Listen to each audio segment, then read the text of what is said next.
ನಮಸ್ಕಾರ ಎಲ್ರಿಗೂ. ಇದೇನು ಗಂಡಾಂತರ ಅಂದ್ಕೊಳ್ತಾ ಇದ್ದೀರಾ? ಗಂಡಾಂತರ ಏನಿಲ್ಲ, ಒಳ್ಳೆ ವಿಷಯ.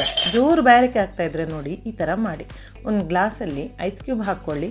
ನಿಮಗೆ ಐಸ್ ಕ್ಯೂಬ್ ಬೇಡ, ಕೋಲ್ಡ್ ಜಾಸ್ತಿ ಆಗೋದಿಲ್ಲ ಅಂತಂದರೆ ಬೇಡ, ಐಸ್ ಕ್ಯೂಬ್ ಸ್ಕಿಪ್ ಮಾಡಿ. ಓಕೆ. ಒಂದು ಚಿಟಿಕೆ ಪುದೀನ ಸೊಪ್ಪು, 2 ಲಿಂಬೆ ಹಣ್ಣಿನ ಸ್ಲೈಸ್. ಈಗ ಒಂದು ಸಿರಪ್ ಹಾಕ್ತಾ ಇದ್ದಾನಕ್ಕೆ ನೋಡಿ. ಈ ಸಿರಪ್ಪಲ್ಲಿ ಏನಿದೆ ಗೊತ್ತಾ, ನಾನು 2 ಗ್ಲಾಸ್ ಜ್ಯೂಸಿಗೆ ನಾನು 3 ನಿಂಬೆ ಹಣ್ಣಿನ ರಸ ತೊಗೊಂಡಿದ್ದೀನಿ. ಅದಕ್ಕೆ ಒಂದು 4 ಟೀ ಸ್ಪೂನ್ ಸಕ್ಕರೆ, ಒಂದು ಚಿಟಿಕೆ ಪಿಂಕ್ ಸಾಲ್ಟ್, ಬ್ಲ್ಯಾಕ್ ಸಾಲ್ಟ್ ಅಥವಾ ನಾರ್ಮಲ್ ಸಾಲ್ಟ್ ಹಾಕ್ಕೋಬೋದು.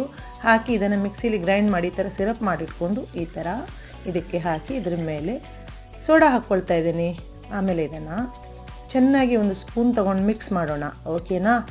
ಇದು ಬಾಯಾರಿಕೆಗೆ ಹೇಳಿ ಮಾಡಿಸಿದಂಥ ಡ್ರಿಂಕ್. ಇದಕ್ಕೆ ಕೆಲವರು ಮೊಯ್ಟೋ ಅಂತಾರೆ, ಕೆಲವರು ಮಿಂಟ್ ಲೆಮನ್ ಡ್ರಿಂಕ್ ಅಂತಾರೆ.